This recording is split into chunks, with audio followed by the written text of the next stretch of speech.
तो इंटरनेट पर जब भी कोई परीक्षा या क्विज का चैलेंज सामने आता है ना, तो एक बहुत ही अजीब सा क्लिकबेट पैटर्न दिखता है। लाल रंग से बड़े बड़े अक्षरों में लिखा होता है कि 90% लोग इस चैलेंज में फेल हो जाते हैं। हाँ बिल्कुल। और उसके ठीक नीचे एक और लाइन चिपका दी जाती है कि 13 में से 10 सही तो सिलेक्शन फिक्स। मतलब एकदम से ध्यान खींचने वाली बात होती है। सही कहा। और इसे देखकर पहला विचार यही आता है कि आखिर ऐसा क्या पूछ लिया गया है जो इतने सारे लोग जवाब नहीं दे पा रहे हैं। यहीं से इस पूरी चुनौती का एक साइकोलॉजिकल खेल शुरू हो जाता है। देखिए, ये एक बहुत ही आक्रामक मार्केटिंग रणनीति है। वो जो चुनौती का तत्व है ना, वो इंसानी दिमाग को तुरंत अपनी तरफ खींचता है। हाँ, हम साबित करना चाहते हैं कि हम फेल होने वाले नहीं हैं। बिल्कुल, हमें दिखाना चाहते हैं कि हम उन गिने चुने 10% सफल लोगों के समूह का हिस्सा हैं। और जो होम गार्ड 2026 जीके चैलेंज नाम का पीडीएफ दस्तावेज आज हमारे सामने है, वो भी इसी तरह की भाषा का इस्तेमाल कर रहा है। पूरी तरह से उस पर केंद्रित हो जाए, है ना? एकदम सही। ये एक तरीका है आपको हुक करने का। और इसीलिए आज हम इस पूरे पीडीएफ दस्तावेज का एक डीप डाइव यानी एक गहन विश्लेषण करने वाले हैं। तो चलिए पूरे उत्साह के साथ इस चैलेंज को समझते हैं। हमारा मिशन यहाँ सिर्फ इन 13 सवालों के रटे रटाए जवाब खोजना बिल्कुल नहीं है। अगर सिर्फ जवाब ही चाहिए होते तो कोई भी उस पीडीएफ के आखिरी पन्ने पर जाकर उत्तर कुंजी देख लेता। उसमें क्या बड़ी बात थी? सही बात है। हमारा असली लक्ष्य इन सवालों के पीछे छिपे भारत की प्रमुख योजनाओं, महत्वपूर्ण दिवसों के गहरे अर्थ और उनके काम करने के मैकेनिज्म को डिकोड करना। इस दस्तावेज में जिन सरकारी लक्ष्यों का जिक्र है, हम आज उनकी तह तक जाएंगे। तो जो भी सुनने वाले किसी प्रतियोगी परीक्षा की तैयारी कर रहे हैं या फिर बस इस बात को लेकर उत्सुक हैं कि देश में चल क्या रहा है, नीतियों के पीछे का असली विज्ञान क्या है, उनके लिए ये चर्चा एक बेहतरीन शॉर्टकट होने वाली है। बिल्कुल। तो शुरुआत करते हैं इस चैलेंज के पहले हिस्से से, जो उन तारीखों के बारे में है जिन्हें महत्वपूर्ण दिवस कहा जाता है। हाँ, पीडीएफ की शुरुआत में ही ये स्थापित किया गया है कि देश की नींव उन लोगों और संसाधनों से बनती है जो इसे आगे बढ़ाते हैं। जैसे उदाहरण के तौर पर 12 जनवरी को राष्ट्रीय युवा दिवस, जो कि स्वामी विवेकानंद की जयंती है, और 23 जनवरी को पराक्रम दिवस, जो आजाद हिंद फौज के संस्थापक नेताजी सुभाष चंद्र बोस के साहस को नमन करता है। फिर 23 दिसंबर को राष्ट्रीय किसान दिवस भी है, जो भारत के 5वें प्रधानमंत्री चौधरी चरण सिंह के सम्मान में मनाया जाता है। इसी सूची में एक और नाम है जो थोड़ा अलग है, लेकिन आर्थिक नजरिए से सबसे ज्यादा प्रासंगिक है, 29 जून। अच्छा, राष्ट्रीय सांख्यिकी दिवस। हाँ, जिसे राष्ट्रीय सांख्यिकी दिवस के रूप में मनाया जाता है। यह दिन भारतीय सांख्यिकी के जनक पीसी महालनोबिस की जयंती है। दस्तावेज इस दिन पर बहुत विशेष जोर देता है। अब मुझे यहाँ थोड़ा सा टोकना पड़ेगा। देखिए, तारीखें रटना हमेशा से बहुत बोरिंग लगता है। मतलब कोई इन सब को याद कैसे रखे? क्या इनमें कोई पैटर्न है या बस कैलेंडर में जहां खाली जगह मिली वहां एक दिवस घोषित कर दिया गया? मैं बताती हूँ। यहाँ जो बात सबसे आकर्षक है वो ये है कि ये कैलेंडर की रैंडम तारीखें बिल्कुल नहीं है। अच्छा? हाँ, पीडीएफ के अनुसार ये राष्ट्र निर्माण के अलग अलग चरणों का प्रतिनिधित्व करती हैं। युवा ऊर्जा, सैन्य साहस और कृषि तो हमारे पारंपरिक स्तंभ है।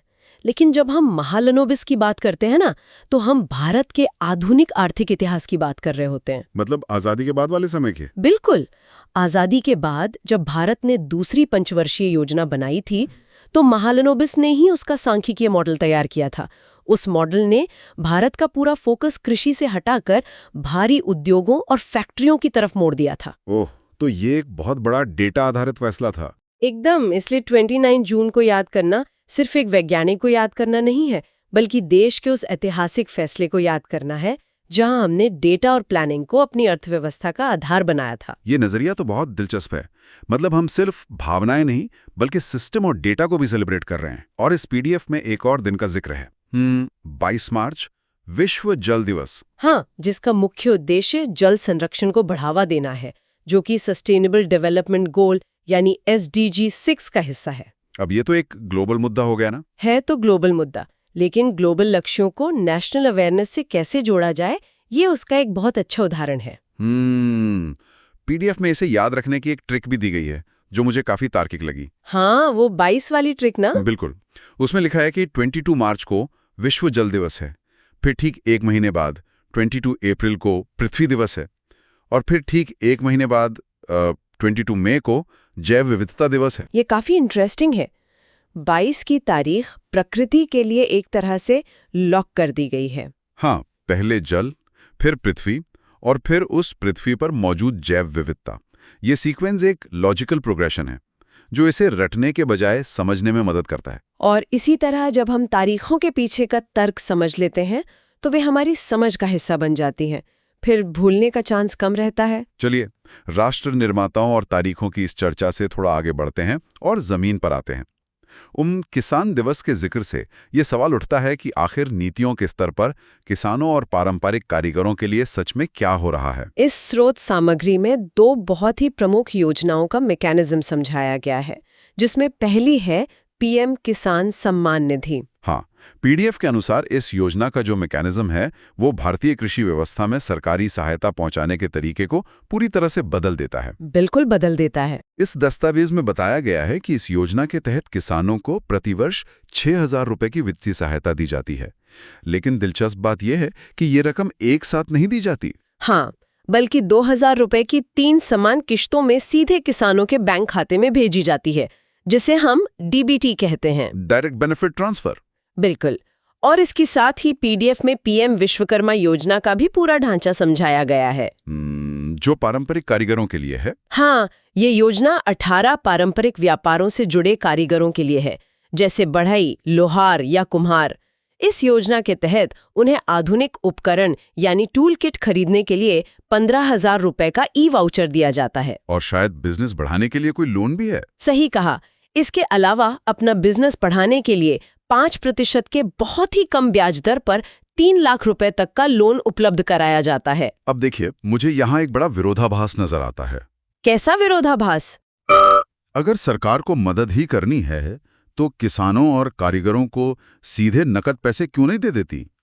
पीएम किसान में डीबीटी का इस्तेमाल हो रहा है, जो फिर भी समझ आता है कि सीधे बैंक में पैसा जा रहा है। हाँ। लेकिन विश्वकर्मा योजना में टूल किट के लिए ई वाउचर दिया जा रहा है। नकद पैसा देने के बजाय इस तरह का घुमावदार सिस्टम क्यों बनाया गया है? देखिए, अगर हम इसके मैकेनिज्म को गहराई से समझें तो ये विरोधाभास नहीं है, बल्कि एक बहुत ही टारगेटेड पॉलिसी है। अच्छा, वो कैसे? दस्तावेज का तर्क है कि डीबीटी सिस्टम बिचौलियों को खत्म करने के लिए लाया गया था। पुराने सिस्टम में नकद या चेक कई हाथों से होकर गुजरता था, जिसमें लीकेज या कहें भ्रष्टाचार की गुंजाइश बहुत होती थी। हाँ, पैसा बीच में गायब हो जाता था। बिल्कुल। डीबीटी उस पूरी चेन को बाईपास कर देता है, सीधा खाते में पैसा। ठीक है, मैं मान गया कि डीबीटी लीकेज रोकता है, लेकिन ई वाउचर का क्या काम है? अगर कारीगर के बैंक खाते में सीधे 15,000 रुपए डाल दिए जाएं तो क्या हर्ज है? इसे ऐसे समझिए, अगर नकद पैसा दिया जाए तो हो सकता है कि कोई कारीगर उसे अपने घरेलू खर्चों में लगा दें। इसे मैं एक एनालॉजी से समझने की कोशिश करता हूँ। मान लीजिए कि आप किसी टीनेजर को उसकी पढ़ाई के लिए कुछ पैसे देना चाहते हैं। ठीक है। अगर आप उसे नकद देते हैं तो हो सकता है वो उन पैसों से वीडियो गेम खरीद लें या दोस्तों के साथ खर्च कर दें। लेकिन अगर आप उसे किसी बुक स्टोर का गिफ्ट कार्ड देते हैं तो वो मजबूरन सिर्फ किताबें ही खरीदेगा। अरे वाह, ये तुलना काफी सटीक है। क्या ई वाउचर भी इसी तरह का एक कंट्रोल्ड इन्वेस्टमेंट मैकेनिज्म है? हाँ, मुझे तो यही लग रहा है। बिल्कुल ऐसा ही है। दस्तावेज स्पष्ट करता है कि विश्वकर्मा योजना कोई राहत पैकेज नहीं है, बल्कि एक कैपेसिटी बिल्डिंग प्रोग्राम है, यानी क्षमता बढ़ाने का काम। मतलब वो पैसा सिर्फ काम में ही लगे। हाँ, ई वाउचर यह सुनिश्चित करता है कि वो पैसा सिर्फ और सिर्फ आधुनिक औजारों को खरीदने में ही इस्तेमाल हो। जब औजार अपग्रेड होंगे तो उनका उत्पादन बढ़ेगा और तभी वो 3 लाख रुपए के लोन को चुकाने की स्थिति में आ पाएंगे। एकदम सही। ये एक बहुत ही प्रैक्टिकल अप्रोच है। सच में।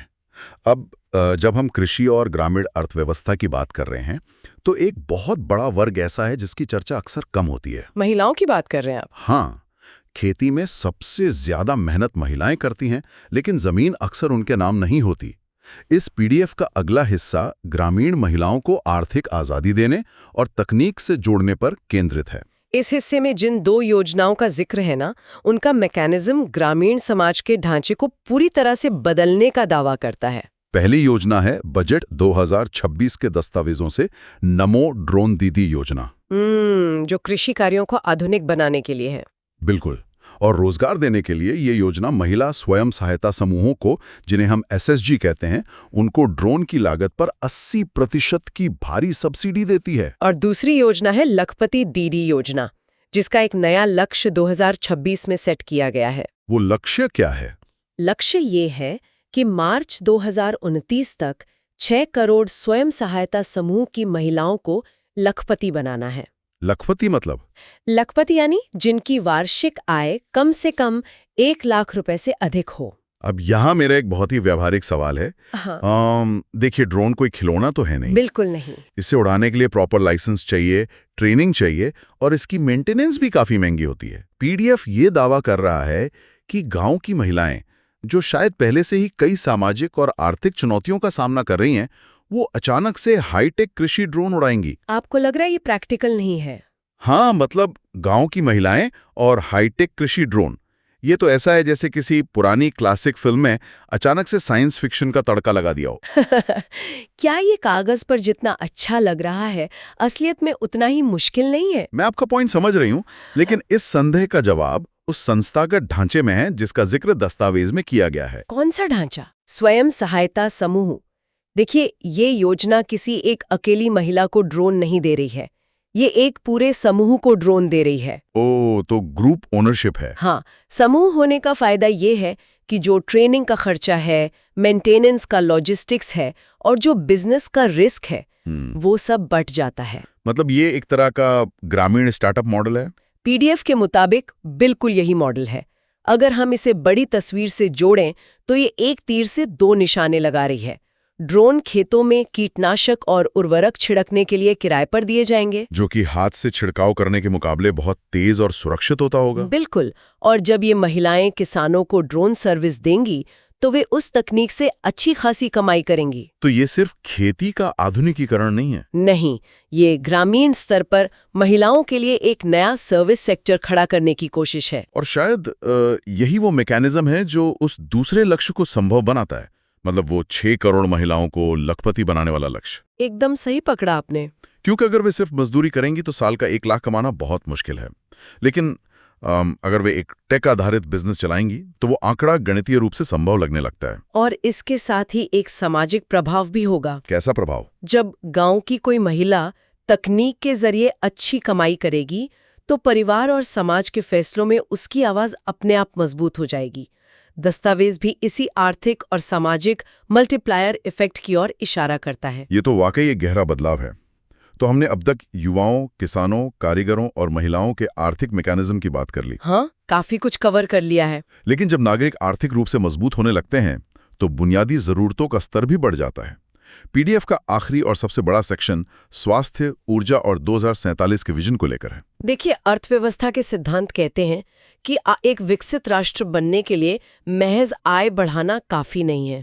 तो और क्या चाहिए? अगर नागरिकों की बुनियादी लागत यानी जो उनका लिविंग कॉस्ट है वो कम नहीं होती है तो वे कभी भी संपत्ति नहीं बना पाएंगे। और शायद इसी लागत को कम करने के लिए पीडीएफ में इन 2 बड़ी योजनाओं का विस्तार से वर्णन है। 2026 में आयुष्मान भारत योजना का जो विस्तार हुआ है, हाँ, जिसके तहत अब 70 वर्ष से अधिक उम्र के सभी बुजुर्गों को मुफ्त स्वास्थ्य बीमा मिलेगा। बिल्कुल। और इसमें आय की कोई सीमा नहीं है। प्रति वर्ष 5 लाख रुपए तक का हेल्थ कवर मुफ्त मिलेगा। और इसके ठीक नीचे पीएम सूर्यघर योजना का जिक्र है, जिसका लक्ष्य 2027 तक 1 करोड़ घरों को मुफ्त सोलर बिजली देना है। हाँ, इसमें 78,000 रुपए तक की सब्सिडी और हर महीने 300 यूनिट मुफ्त बिजली का प्रावधान है। इन दोनों योजनाओं के बाद दस्तावेज सीधे आत्मनिर्भर भारत संकल्प अभियान 2026 पर आता है, जिसका प्रमुख नारा है स्वदेशी अपनाओ और आत्मनिर्भर बनो। सही कहा, ये 5 स्तंभों पर आधारित है और स्थानीय उत्पादन और एमएसएमई यानी जो हमारे सूक्ष्म, लघु और मध्यम उद्यम है उनको बढ़ावा देने पर जोर देता है ताकि भारत 2047 तक विकसित राष्ट्र बन सके।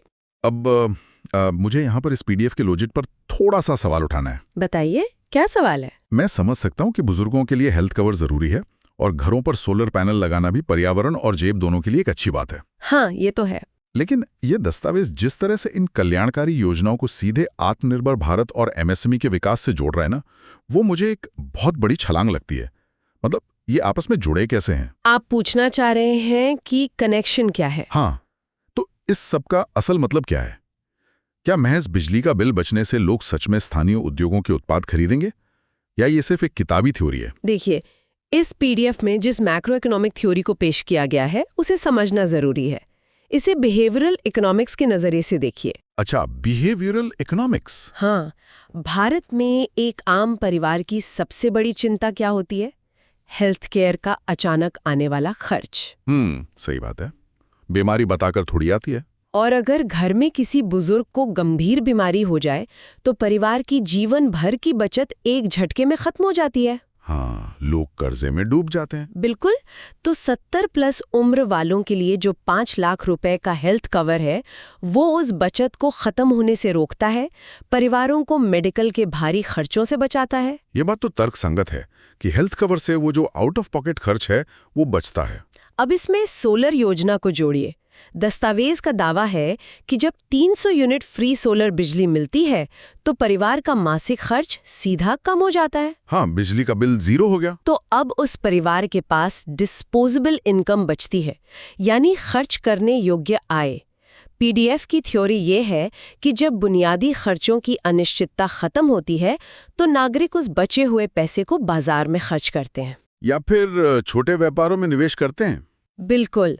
और जब वे खर्च करने निकलेंगे तब स्वदेशी अपनाओ का नारा और एमएसएमई सेक्टर तस्वीर में आते हैं। ओह, अब मैं समझा। तो जब बुनियादी खर्च कम होंगे तभी लोग एमएसएमई में निवेश कर पाएंगे या उनका सामान खरीदेंगे। दस्तावेज के अनुसार यही इसका अंतिम लक्ष्य है। जब घरेलू मांग बढ़ेगी तो उसे पूरा करने के लिए स्थानीय उद्योगों को उत्पादन बढ़ाना ही होगा। और जब वे उत्पादन बढ़ाएंगे तो जाहिर है रोजगार पैदा होंगे। एकदम सही। इस तरह हेल्थ केयर और बिजली के बिल में दी गई सब्सिडी असल में बाजार में खपत को बढ़ाने का एक टूल बन जाती है। ये तो बहुत ही शानदार कनेक्शन है। हाँ, और यही वो असली आधार है जिसे 2047 के विकसित और आत्मनिर्भर भारत की नींव के रूप में इस दस्तावेज में पेश किया गया है। यह एक बहुत ही जटिल आर्थिक चक्र है यार, जिसे इस 13 सवालों के क्विज में बहुत ही चालाकी से पिरोया गया है। मतलब इलाज और बिजली का बिल कम करके नागरिकों के हाथों में पैसा छोड़ना ताकि वे उसे स्थानीय बाजार में खर्च करें और अर्थव्यवस्था